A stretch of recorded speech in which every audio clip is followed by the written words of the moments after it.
Hello guys, good day po sa inyong lahat. Andito na naman ako at your service, JB Moto. At syempre sa mga bago na mapapadpad dito sa aking YouTube channel, please pa-subscribe naman ang aking YouTube channel. Marami po kayong mapapala dito pag nag-subscribe kayo dito guys. Ang channel ko po ay all in na. May adventure, motovlog. So kung ako sa inyo guys, subscribe nyo na tong channel ko para masubaybayan ninyo yung aking journey as a motovlogger. At syempre hindi mawawala dyan itong motor na ginagamit natin, si Suzuki Smash. The legendary motorcycle here in the Philippines. Na hindi na makakalimutan ng mga Pilipino, lalo na yung mga practical na Pilipino. Ito yung gustong nilang motor. Marami pong humahanga dito in terms of practicality. And yun na nga yung being legendary nito. Karamihan naman sa atin alam yung history nitong motor na to. Isa talaga to sa tinaguri ang legendary na motor. And tingnan nyo guys, ginagawa na nila yung kalsada dito. Good job, good job. Ayan may mga cushion na sila dyan na nakalagay. Ayan, tingnan nyo, nabakbak na rin nila yung kabilang side So kung palagian kayong nanonood ng aking vlogs, ay malamang napapanood nyo to lagi, itong bako-bakong kalsada dito na nirereklamo ko rin. Kasi sobrang lala na talaga At hindi lang ako guys, maraming mga kababayan namin dito ang nagrereklamo na talaga. Nakakarating na nga sila sa social media At ngayon tingnan nyo, ginawa na nila ng paraan. Kung sino man ang nakasasakop na department dyan, shoutout sa inyo. At syempre maraming salamat din kasi sinisimulan nyo na ang gawin. Hindi kayo nagbingi-bingihan dun sa mga angal ng mga tao. Hindi ko nga lang alam kung gano'n nila katagal gagawin yan. As you can see guys, mahaba tong part na to na bako-bako. So meaning medyo matagal rin yan bago matapos. So bago ang lahat guys, dalhin ko muna kayo dun sa bagong tayong Jollibee. Finally guys, natapos na yung ginagawang Jollibee dito sa aming bayan.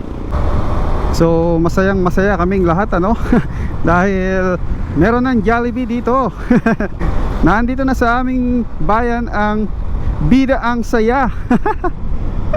Napakatagal po kasi namin yung inantay guys na magkaroon ng Jollibee dito sa aming bayan, at ngayon lang natupad, ngayong 2026.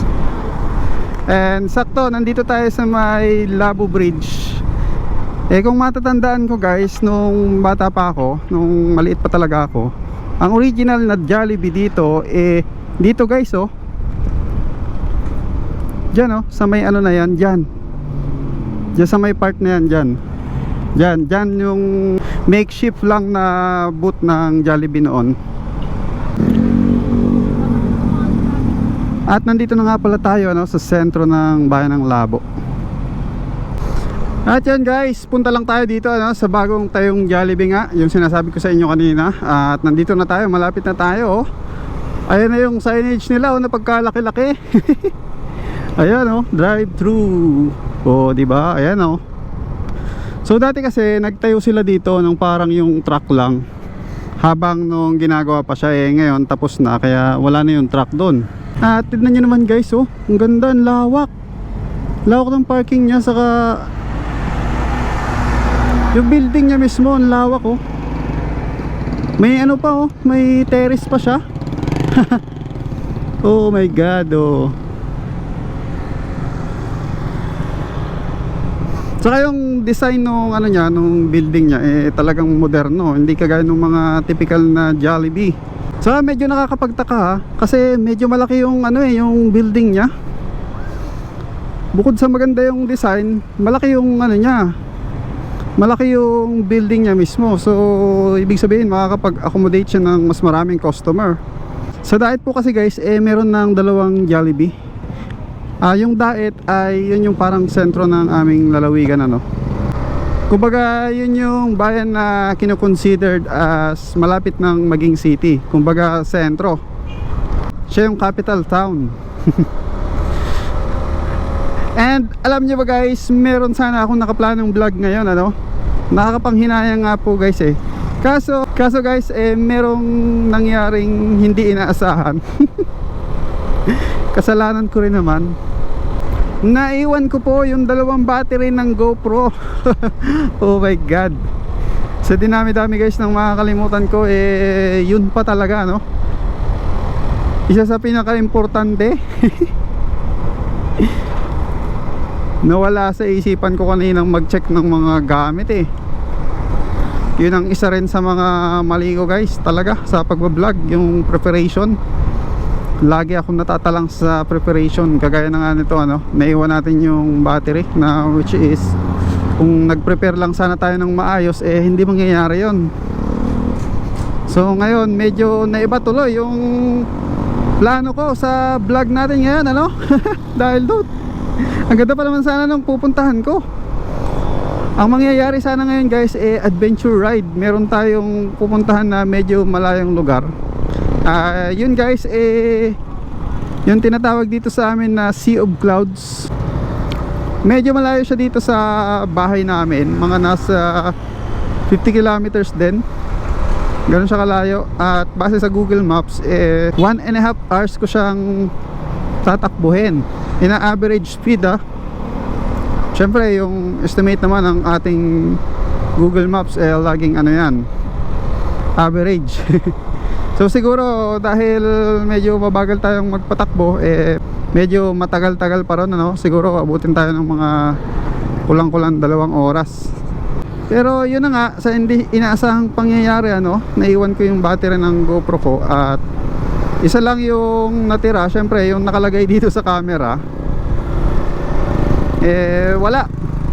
Cancel po yung ride natin ngayon. Nanghihinayang rin ako guys kasi napakaganda sana ng panahon, no? Hindi siya mainit, napakakulimlim ng panahon. Kumbaga ang sarap mag-ride, hindi siya mainit sa balat. Ay, tignan nyo naman. Kasi doon sa pupuntahan natin, medyo open area yon. Sea of Clouds nga kung mainit naman tayo pupunta doon, nakaka-stress naman, di ba? So perfect na perfect sana yung weather natin ngayon, no? Makulimlim siya pero hindi naman mukhang uulan. Kaya change plan tayo ngayon guys. Padait na lang tayo. Siguro magpapagupit na lang ako. Haba na rin kasi ng buhok ko alam nyo ako, ang interval lang ng pagpapagupit ko 1 month lang. Ganun lang kaigsi.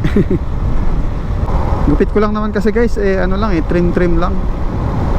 Ayaw ko nung mukhang barbers. Mukha kasi akong estudyante pagka ganun yung bang estudyante na ano, yung elementary. So siguro guys, bawi na lang ako sa inyo, ano, sa susunod na vlog. So sa mga susunod na vlog, hindi pwedeng hindi natin puntahan yung ano na yon, yung lugar na yon, yung Sea of Clouds. Gusto ko rin kasi maipakita sa inyo Tsaka hindi pwedeng hindi ko may vlog yun kasi isa yun sa pinakamagagandang tourist attraction dito sa aming lugar. So simula siguro ngayon, ano, dahil tayo ay for application na ng monetization, so medyo sisipag-sipagan natin yung vlog. Medyo dadagdagan natin ng mga konting adventure, kagaya ng ano, yung mga vlog natin na medyo adventurous, yung pupunta tayo sa mga magagandang tanawin dito sa amin, ano. So yun siguro ang maipapangako ko sa inyo muna sa ngayon. Pupunta-punta tayo dun sa magagandang lugar dito sa amin kasi alam nyo, ang probinsya namin isa sa pinakamagandang probinsya dito sa Bicol. Kung di nyo matatanong, ang Camarines Norte guys ay isa sa pinakamaraming natatagong magandang tanawin. Kaya kung gusto nyong subaybayan yan at mapanood yung mga vlogs natin na yan, ay free kayong mag-subscribe guys. kung ang hanap mo rin ay yung mga adventure na kagaya ng ano, lalo pa kayo yung mga taga ibang lugar na hindi naman taga dito sa Camarines Norte na gustong makapasyal dito kahit papaano, di sa pamamagitan ng vlog natin may papakita ko sa inyo ano, kahit papaano. Kumbaga pag nanood kayo ng vlogs ko ay parang nakarating na rin kayo dito sa amin. Update ko nga lang pala kayo no, sa about dun sa status ng ating YouTube channel. Tayo po ay in progress pa no, sa pag-apply. So wala pa rin tayong idea kung tuluyan tayong mamomonetize. Medyo kinakabakabahan pa rin ako kasi syempre dun sa pagre-review nila no, baka meron silang makita dun na inappropriate ba, na hindi ka tanggap-tanggap sa YouTube. Pero sa tingin ko naman wala naman kasi mga friendly naman yung mga vlogs natin ano. Alam naman yan ng mga taga-subaybay ko. At sa tingin ko wala naman tayong nilalabag na batas ng YouTube. Kaya medyo confident pa rin ako na mamamonetize tayo. Think positive lang mga bro. At dun nga pala sa mga bago-bago lang rin ano, dito sa industriya ng YouTube, kasi nakikita ko na may mga nagko-comment din dun sa, halimbawa dun sa last vlog natin ano, na tayo ay naka 1k subs na.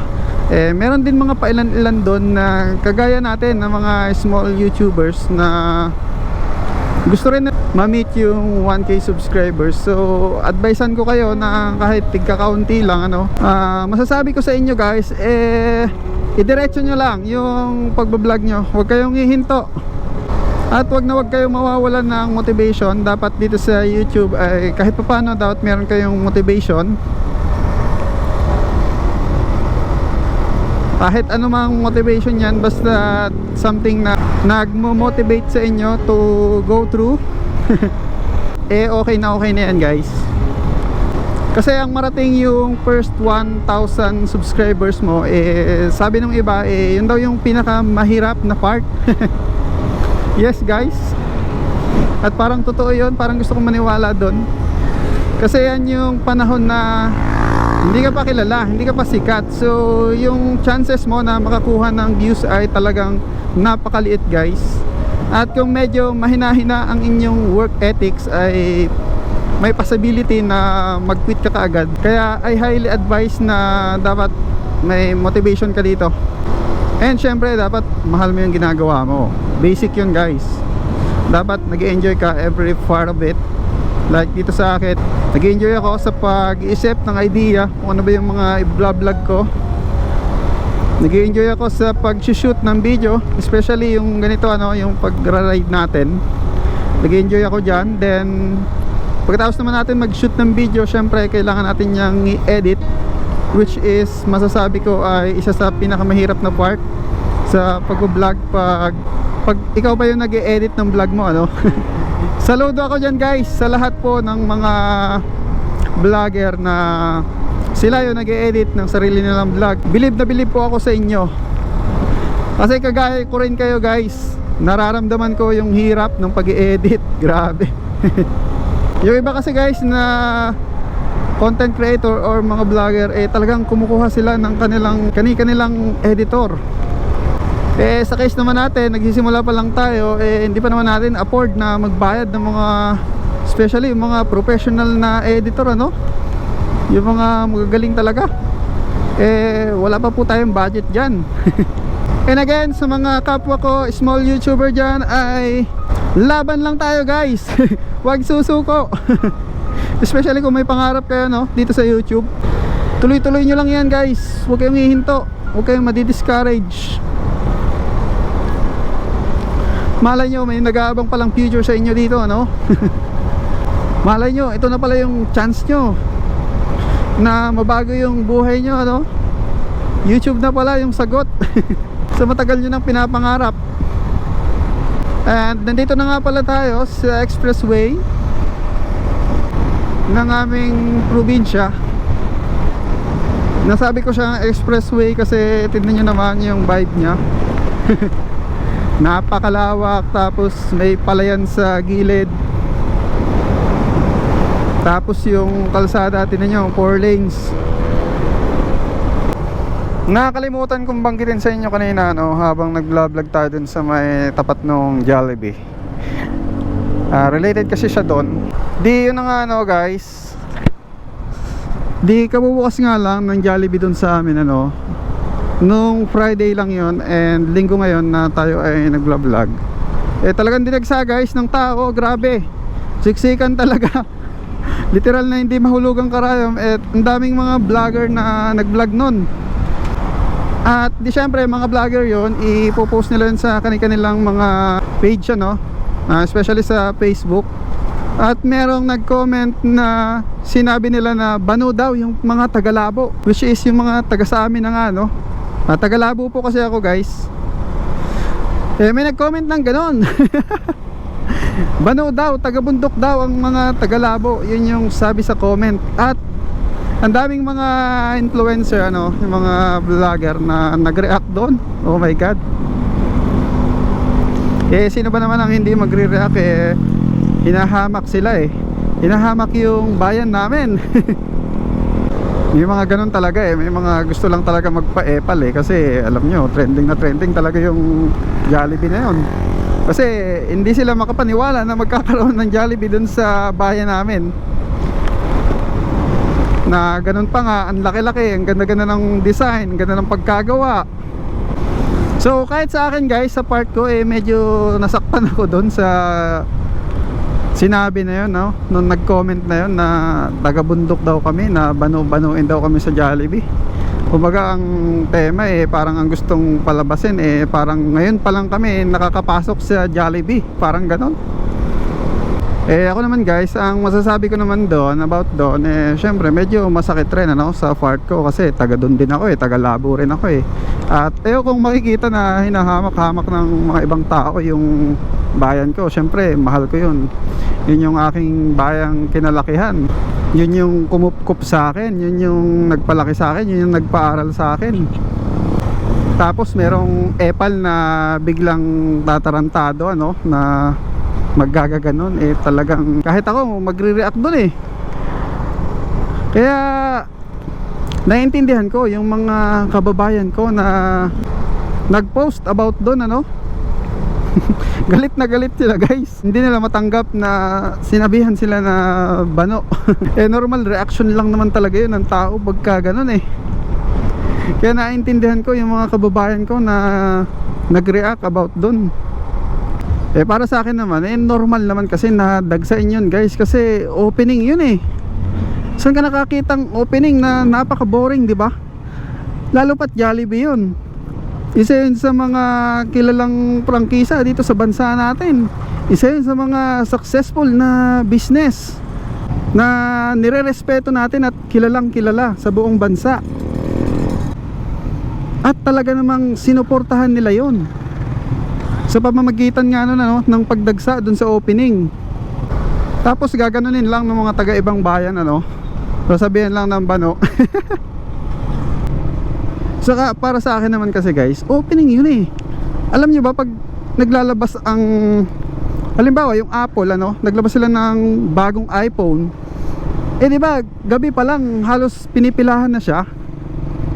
Pinipilahan na siya ng mga avid fans, ng mga customer, para lang maging isa sa pinakaunang makabili ng item na yun. Para sa kanila special kasi yun. So parang ganun din dun sa Jollibee. Kumbaga iba yung experience no, isa ka sa mga pinakauna na makakakain dun sa Jollibee. Kumbaga parang iba yung dating nun Kumbaga parang napaka-remarkable niya, no, na maikukwento mo pa sa mga kaapu-apuhan mo na, uy, ako yung isa sa pinakaunang customer niya na mag-opening yan dito sa amin. Di ba? May pagmamalaki mo yun sa kanila. Kahit ba napakasimpleng bagay yun, once in a blue moon yun, guys. Syempre, after naman ng opening na yun, yung mga susunod na araw ng Jollibee na yun, normal na lang. Hindi na siya special. Kumbaga yung araw lang na yon ang special talaga. Kaya yung ibang tao ayaw nilang palampasin yun. kaya siya dinumog. Tapos sasabihin lang nung iba na banu-banuin yung mga tao sa amin, kaya siya dinumog. Para sa akin yun lang yung take ko, hindi dahil sa banu kami, bagkus special kasi yung araw na yon na hindi kayang palampasin nung ilan sa mga kababayan ko, no? Kumbaga ayaw nilang ma-miss yung opportunity na yon. Nandito na tayo guys sa ating pagpapagupitan, at di ko lang alam kung nandito yung barbero ko. Ang aking favorite na barber.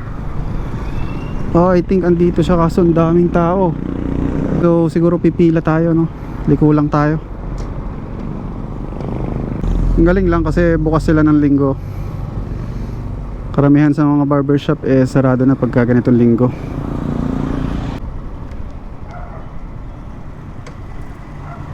Alright guys, medyo inaalat yata talaga tayo ngayong araw, Wala po yung barbero. Hindi na nga tayo natuloy dun sa vlog natin ngayong araw, na which is napakaganda sana at napaka-adventurous. Tapos ngayong pagdating ko dito sa Daet, which is ang aking second option sana na gawin ay magpagupit, ay wala po ang ating barbero. At guys, hindi ko napahabain itong ating vlogs for today kasi nga isang lang ang baon nating battery, isang battery lang ng GoPro. So nagpupula na kasi.